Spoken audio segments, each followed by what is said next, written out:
Ngayong umaga mga kapamilya, madilig lang ako ng aking mga gulay dito. Green yung mga gulay ko. Ang dating na.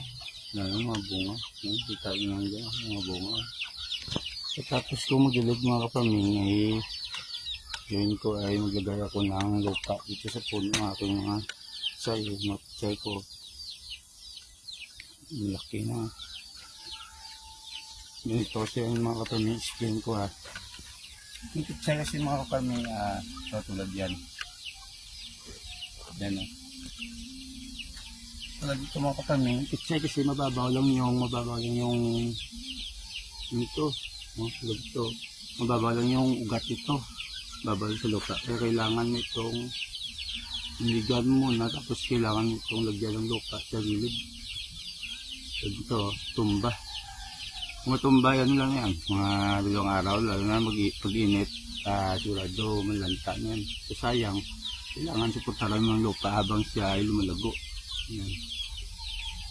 Kaya simple, yung purpose mo ay mayroon kang gulay.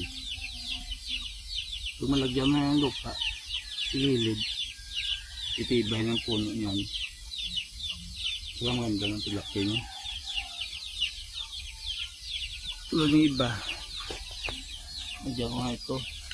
Kasi meron akong makain ng snail. Yan ang maganda ang tulad niya no. Wala na isang daan ng blend. Ayaw nang tira. Kasi kinain na ng snail. May puno pa yan pero yung niya wala na. Kinain na ng snail. Kinain gabi magtaki yung snail. Meron akong itong nalaki ko. Talong ko, ganda yung kubong talong ko. Yan. Ganda. Siguro mamulak-lak na yan. Ito mga kapamilya, yung ginawa ko dito sa talong ko ay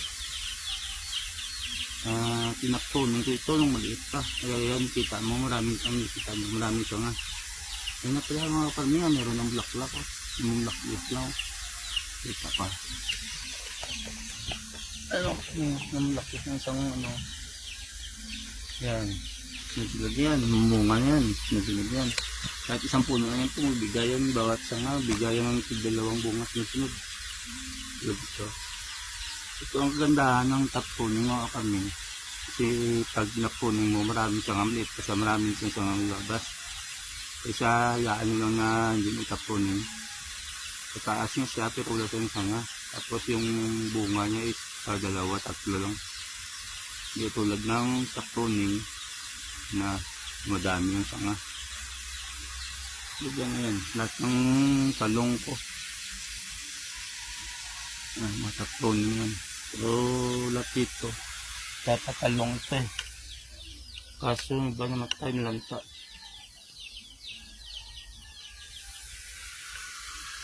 Meron din ako dito sa balde.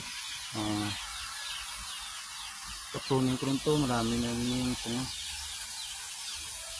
Ito ay bigay ko sa mother ko, lagyan ko doon sa taas sa mother ko. Tag tayo ng laklak niya. Lagyan ko ng lupa ulit sa gilid. Lagyan ko ng lupa. At saka siyempre kunin ko ito itong mga mga ganda ng dahon. Ilagay ko lang dyan para gawing fertilizer din dito niya.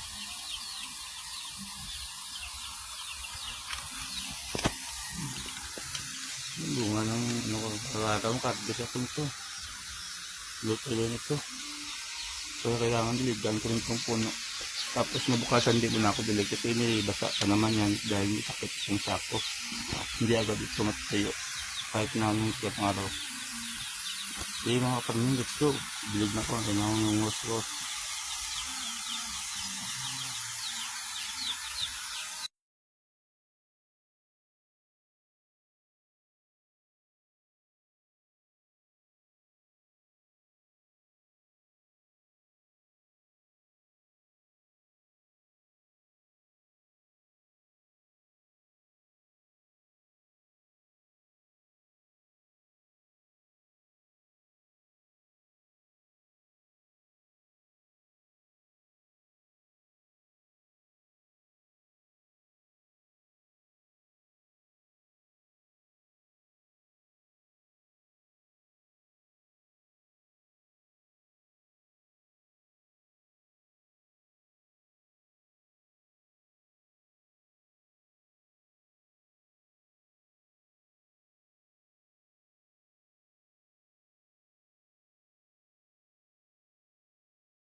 So kami nga di, hanggang dito ng video ko mga kapanin. Sana supportahan yung page ko sa Facebook mga kapanin. Follow me and like and share. Next video ko ng paglagay ng mga kapatid na paglagay ng lupa at saka fertilizer sa pitsay ko. Next video na mga kapanin. Bye bye.